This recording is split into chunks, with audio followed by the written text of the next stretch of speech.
कहते हुए उसने राज का हाथ अपने हाथ में लेकर सहलाया और चूम लिया।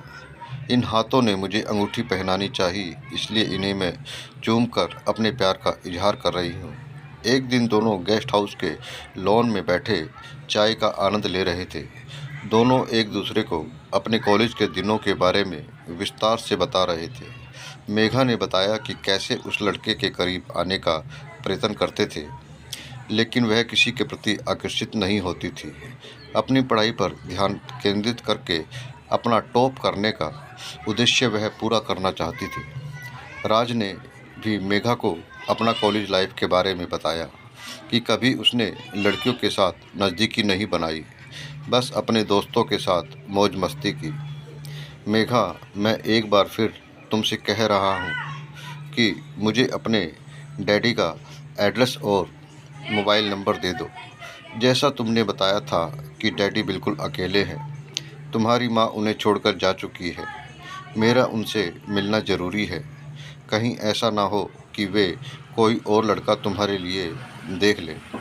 राज ने मेघा को समझाते हुए कहा, मुझे भी पापा की चिंता है कि कैसे वे मेरी अनुपस्थिति में समय गुजारते होंगे।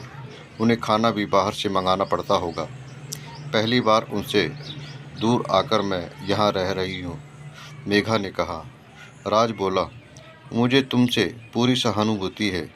मैं जानता हूँ कि माँ के बिना तुम्हारा जीवन कितना कष्टमय रहा होगा मेघा। मैं तो यही कामना करता हूँ कि तुम्हारी माँ वापस तुम्हारे घर आ जाए। तुम्हारी शादी के इंतजाम वे संभाल ले। मेघा का उदास चेहरा राज से देखा नहीं जाता था। अपना प्यार, अपने हाव भाव उस पर उड़ेलता वह यही कहता था, मैं तुम्हारे जीवन को खुशियों से भर दूंगा। यही मेरी दिली तमन्ना है। मेघा की इंटर्नशिप के 2 महीने का समय बीत चुका था और वह 2-3 दिन की छुट्टी लेकर दिल्ली अपने पापा के पास जा रही थी। राज ने जोर देकर मेघा को बताया कि वह भी उसके साथ दिल्ली जाएगा। बेशक मेघा ने आनाकानी की, लेकिन वह नहीं माना और दोनों ने टिकट बुक करा लिए। राज यह नहीं समझ पा रहा था कि हर बार मेघा इस बात पर हिचकिचाती क्यों है कि राज उसके पापा से दिल्ली जाकर ना मिले। राज के दृढ़ निश्चय का परिणाम यह हुआ कि दोनों दिल्ली मेघा के पापा के पास पहुंच गए। राज को इस बात का अनुमान था कि मेघा अपने साथ राज को दिल्ली लाने के बारे में अपने पापा को फ़ोन पर बता चुकी होगी। उसके घर पहुंचने पर राज आश्चर्यचकित था। मेघा के पापा के साथ उसकी मम्मी भी घर पर मौजूद थी।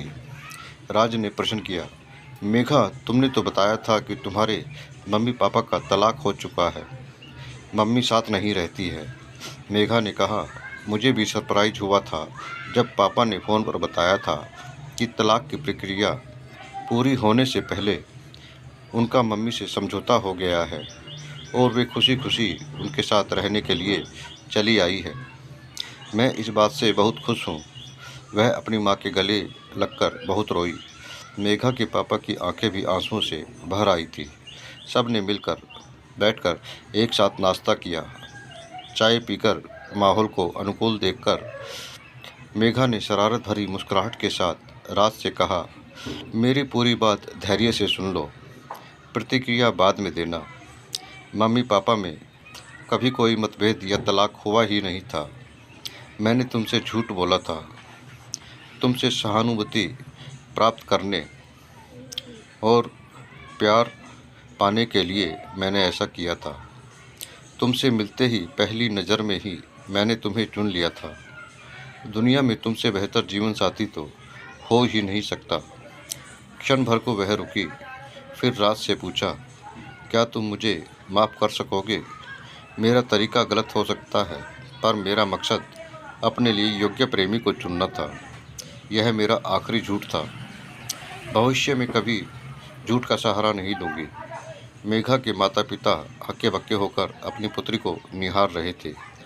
मेघा ने कहा, पापा, आई एम सॉरी। राज की खुशी उसके चेहरे पर झलक रही थी। तुम्हारे अब तक के मधुर व्यवहार और गहरे प्रेम को देखते हुए यह गलती माफ़ करने योग्य है। अपनी स्वीकृति व्यक्त करते हुए उसने मेघा के माता पिता के पैर छूकर आशीर्वाद लिया।